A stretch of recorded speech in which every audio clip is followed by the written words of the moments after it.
And there's a fair old storm brewing now and for, as the showdown at Glastonbury is about to begin.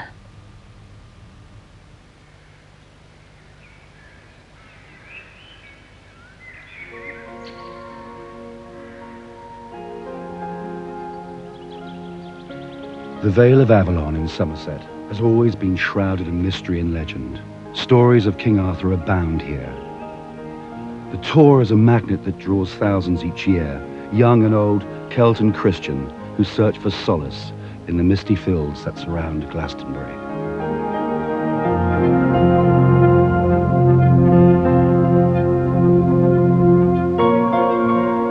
Each year for 3 days in June, this prime English farmland becomes the stage for Europe's largest pop festival, when the valley turns into a city.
Take care, right? You'll look after yourself. We'll see you around, yeah? We're the ones lining the ditches for the biggest animals tomorrow night. See you later.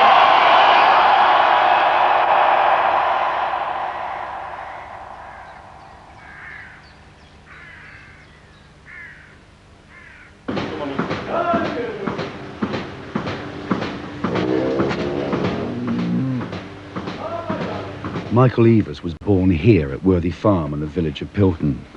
He milks a herd of 200 cows who graze on some of England's most lush pastures. For the past 22 years, he's been organising the festival. He got the idea after climbing over the fence at someone else's blues event.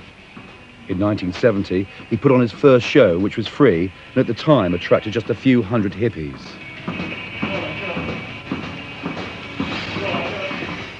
The farming thing is an asset for me. They say, oh, yeah, he's a real farmer. Oh, is he really? Yeah, he's got all these cows. And wow, you know, I'm not the normal pop promoter like all the rest of them. I'm not despising them. I mean, that's what they do and they're good at it. But for me, you see, because I'm a farmer, it seems to have a special attraction for the music press and for the press as a whole.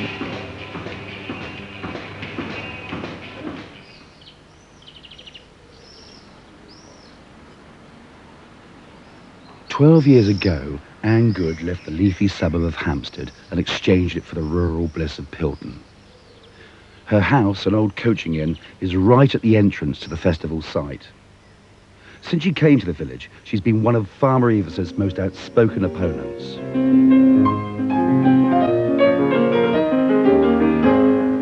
Her son David is the organ scholar at King's College, Cambridge, but he returns home to support his mother as the festival approaches.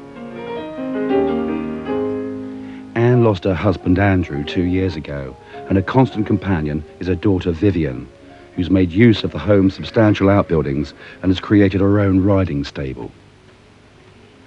In one of the meadows which Anne has christened God's Field, she's erected a 30-foot white cross made from old telegraph poles, and it directly faces the pyramid stage.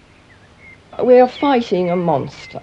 It really is. It's a diabolical monster.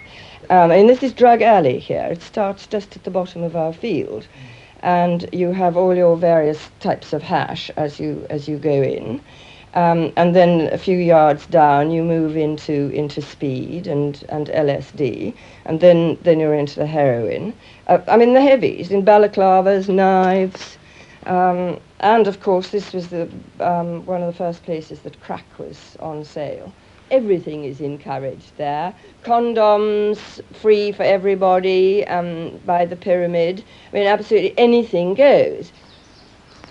I have to come to you. I have to come grovelling. I have to come, Michael, will you please see me because I need to discuss this. This causes me almost as much distress and humiliation as the festival itself. If you came to me in January and said, Anne, you're my nearest neighbour, you stand to suffer most, and I'm coming to tell you what the dates are, and I'm coming to ask how, what we can do. Straight away, you're treating me like a neighbour instead of like some serf. But I could spend my whole life going round the whole area. No, I am the most vulnerable. Well, you are. And I'm a widow, and Vivian and I live here alone. And you've got plenty of resources. Drive up on the lawn, look. These boards, Patrick, they're yours, look. God's sake. So drive up on the lawn and just unload them quickly. Okay. Just go and take them back again. Okay. We'll drive round, up on the lawn, look, and take them straight up by hand. And Devon will give you a hand. But no, I would say the 7 top bands we've got for the Saturday will be Buddy Guy, to Billy Bragg, but Ned's Atomic Dustbin, Blur, and PJ Harvey. That Yusu and Dora as well. Now we've got a very special guest on that Sunday that we're not announcing, you see. So we're not telling anybody, and no one will know a thing about it until the people actually arrive on the stage. But no, we need that to be said in the Daily Mirror, otherwise it's a waste of time. If they say the right things about what we're doing, then that's fine. But I need some reassurance from the Daily Mirror that they've got the right information. So how do we get hold of that now? Interview with Michael Eavis by David Good. Right. In 1981, says Eavis, I decided to take the bull by the horns and run it myself as a business, using all the ideas that had been filtering through for years, but making things work financially. Needing a popular image to follow on from the swinging 60s and mystical 70s, Eavis wondered what he could, quote, lock himself into with any enthusiasm. This is David's eyes. And since CND's interest was beginning These are your eyes, aren't they? It was the right time to get involved with CND. It was growing. He felt that musicians would be sympathetic, but found to his surprise that a lot of political and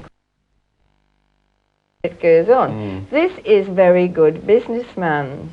I wasn't happy with that interview. Why not? But this is the Sunday Times weekend. The Glastonbury Festival has lost none of its appeal, says Robert Sandler, and there's a whole page. Well, that's his opinion. I'm reading aloud here what you said. But what no, you no, said. no. That is somebody else's opinion. So we'll leave that out if you don't mind. That interview was by your son, Anne, and it's biased. That's not biased. I think that's a very good one. Why is it biased? But downright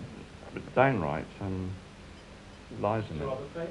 Whose lies? We've got all that on tape. But yeah, I know. I'd like to hear the tape of some. This is years ago. Yes, but But thanks for writing it, David. But it's not. I wasn't very pleased. But the pictures are good. Why are you always trying to work to move into areas where people are in favour of you, and therefore that's okay? I don't control the Sunday Times. The Sunday Times is not sympathetic in the normal way to what we're doing. Anti-CND and all that stuff. And now. Michael, suddenly, we're not talking about a man. It's described here. There's a whole page on it. It's just an accolade about the whole thing and how special it is to the culture of this country.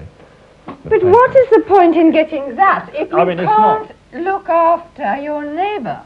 I mean, if your neighbour has to have a nervous breakdown, what use is that? You're telling me that man writing in the Times is more important than me. Well, he may be more influential, but he's not more important, because the person who is most important to us is our neighbour, our nearest neighbour. This is why I'm so concerned about you, and this is why I come and talk to you. You only come and talk to me if I demand it. We go to all sorts of...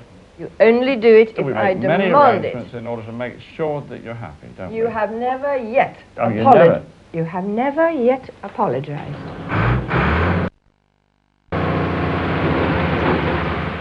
To comply with the law, Michael Eavis has to ring the valley and its meadows with miles of 12-foot-high corrugated fencing at a cost of £150,000. No, I didn't know. How much have you got? How much have you got the interlocking? I'm not sure how many's coming down. About 100 So you've got enough to do. So all the vulnerable parts of the ticket entrances. Yeah, we should have that. They're brilliant, yeah. Shall I show you what you got a bit of paper? Yep, I'll just plastic card. I'll show you what they do.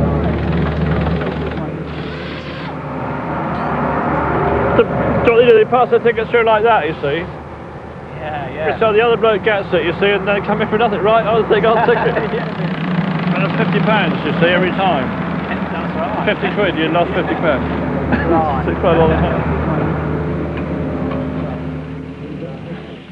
I really do enjoy the farming. I get up at 5 in the morning, get the cows, and it's part of my blood. And I think I've helped this farm together for longer than anyone else. The farm has been in the family for over 100 years now. And so I'm the 4th generation, I'm producing the 5th. And I mean, we've been running cows here all through that time. My grandfather used to buy the milk in the village making the cheese, and this was a big sort of cheese place here. And unfortunately, he ran into the depression of the middle 20s, the 1920s, and so he had to mortgage the farm, bail himself out, and basically the family had been pretty skint ever since, really. My Methodist and Quaker ancestors were all mixed up with nonconformity, but yet they were crusading people, and they cared about issues. They were very anti-war, and all of that stuff fits into what the festival's about, really. So I like to feel, I mean, there probably is a link. Otherwise I would have been just dead straight promoter like all the others, you know, make all the money I can, put it in back pocket, have a holiday in the Bahamas and a house in Switzerland. But we haven't done all that. We've given away the best part of probably 2 million over the past 20 years.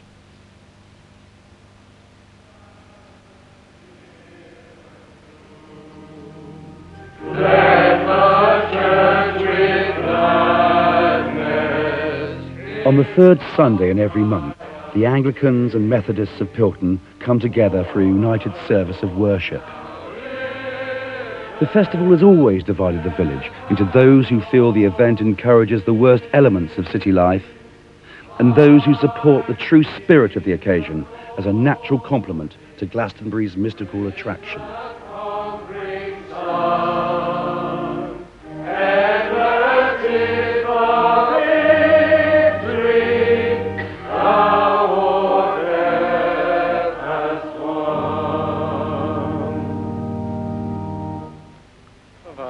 Fantastic service. You're incredibly happy yourself. Oh, good. Well, I enjoyed it. That's what I did.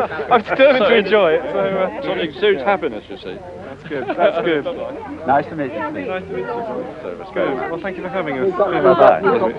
Bye-bye. What about tomorrow afternoon? Tomorrow's okay, yeah. When my husband died, it was brought home to me very poignantly how much I appreciated and valued the people that I'd come to know in the time that I'd been in Pilton.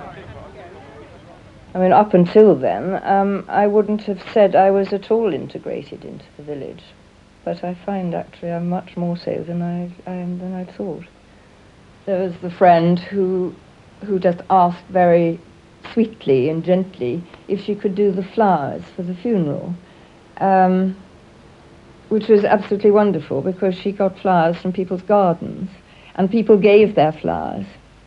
People came with the most marvellous kind of giving of themselves. Somebody would arrive with some scones. Other friends would come with a stew pot. Others with a bowl of fruit or a basket of fruit. People would respond to one's loss in a very loving and sensitive way.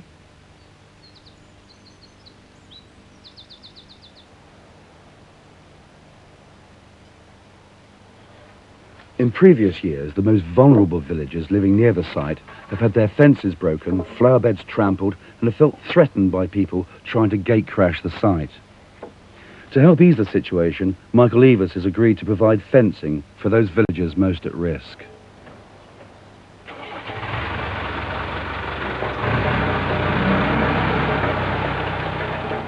I rang you to say we wanted 40 stakes. You said, yes, that's fine. You then ring me to say they're going to be there tomorrow. I get everything organized. Remember, it's my friends who are doing the fencing. Remember that I am having to protect myself. You're not offering to protect me. I then had to go to Shepton Mallet to do something for my son. When I got home, what do I find? He's been up with the fencing. He's opened the gate into Vivi's mowing grass. He's driven the Land Rover through her mowing grass, and he's dumped piles of chestnut paling inside on her mowing grass. Now, this is after he and I had already agreed that he was going to put this in piles on the outside so that when my friends came to put it up, they could do it more easily. Now, that was only the beginning. My entire day has gone on this. And I simply can't cope. I'm already on the point of having hysterics, as you gather, and we're still 6 weeks away.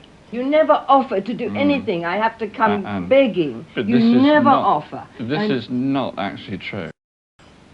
Two of my blokes put it up for you last year. They didn't. Vivi put it up. Did. I've got They were up here for a photographs week there. or so. I mean, I've got photographs of Vivi putting it up right the way along with is Joe. absolute nonsense. Irish Joe. But last night I rang you and said, when's the deadline for the fencing and for the tractor? You said 5 o'clock today. The 5 o'clock today, 14th of May. The 5 o'clock today, everything was up here. I'm not a liar, and Vivi's out there. We put the fencing for you out every year until this year, and this year you've offered to do it yourself.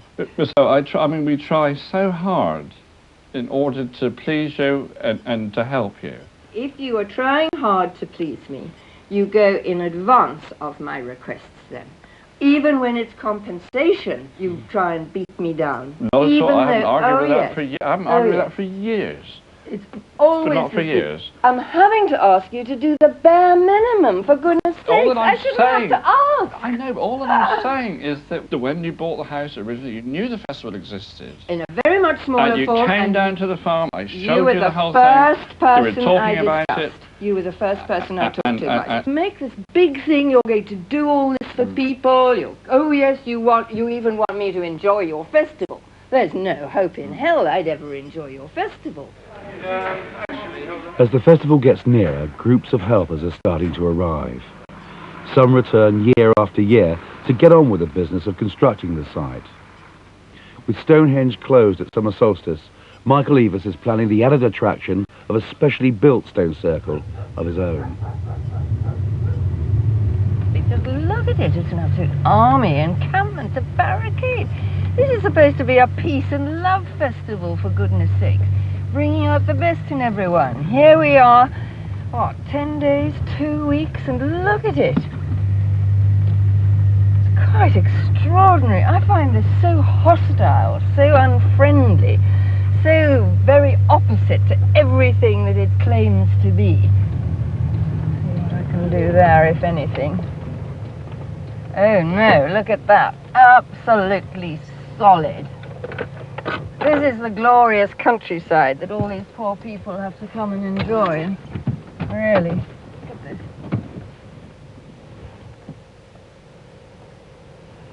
Just is extraordinary. This means that Michael has absolute control over this whole scene long before it's necessary. You're either in there or you're out.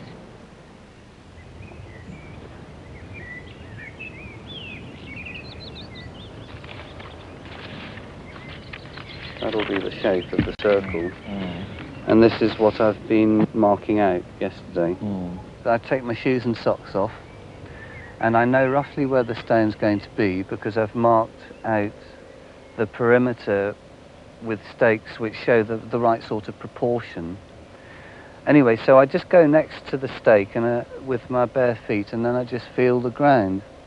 And it's quite amazing. In a very small area, you'll get certain areas which make you go whoosh, and it makes you feel really strong.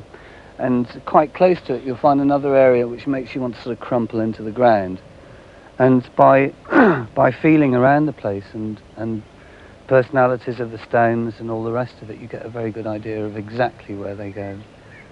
But it is important for me to spend time with each stone and finding out its sort of like its personality or whatever, where it wants to go. The people that come here, you know, to the festival, in particular, get sort of close to the really natural and basic things of life, you know. And it's not corny, it's not commercial, it's so pure and solid, you know, and sort of a very decent thing to do, I reckon. Those stones are going to attract every imaginable kind of spiritual pirate. Once you are outside the realm of obedience to the one true God, you're into very dangerous ground. There are real satanic rituals operating.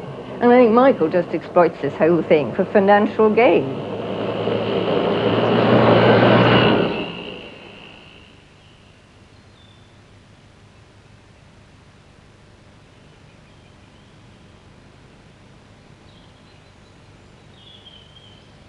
This valley belongs to God, and the cross needed to go up to state that truth.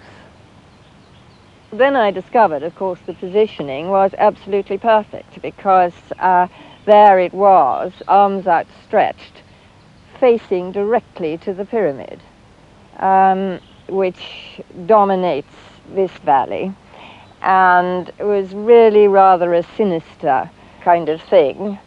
Pyramid is an occult symbol used in a great deal of occult practice.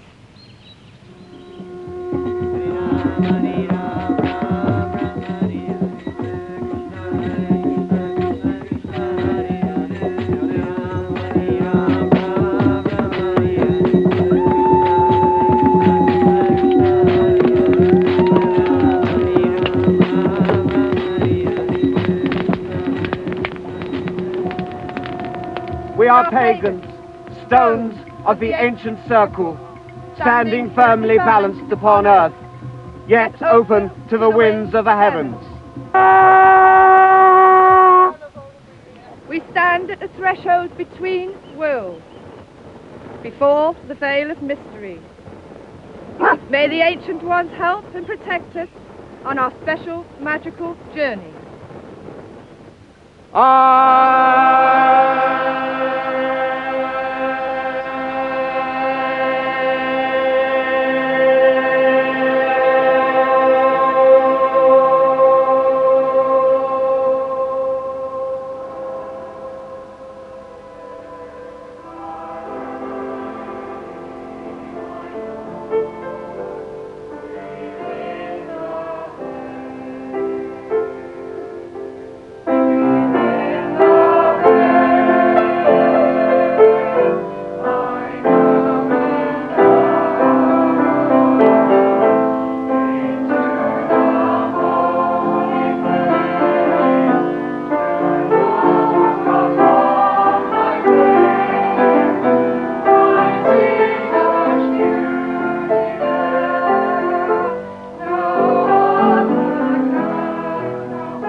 If Jesus was here now, I think that he'd approve of what we were doing.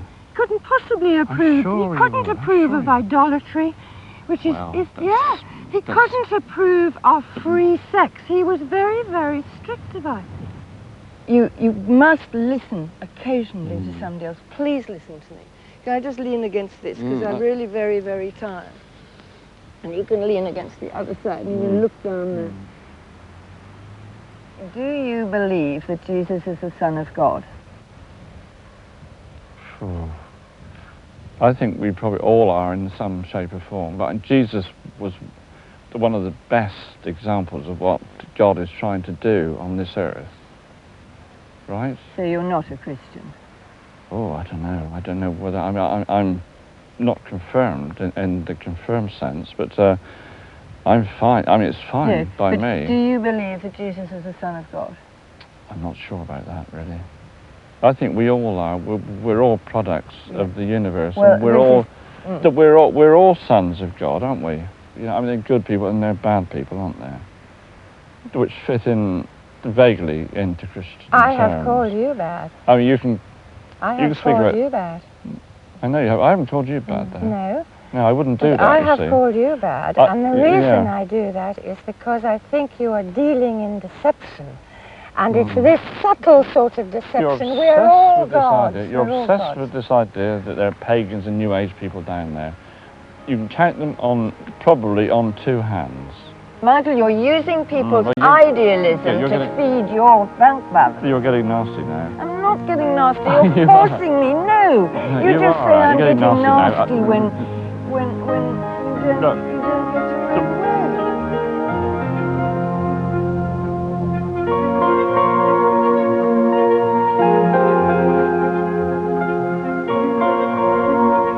We return to Glastonbury for a look at the week leading up to the festival at the same time next Tuesday.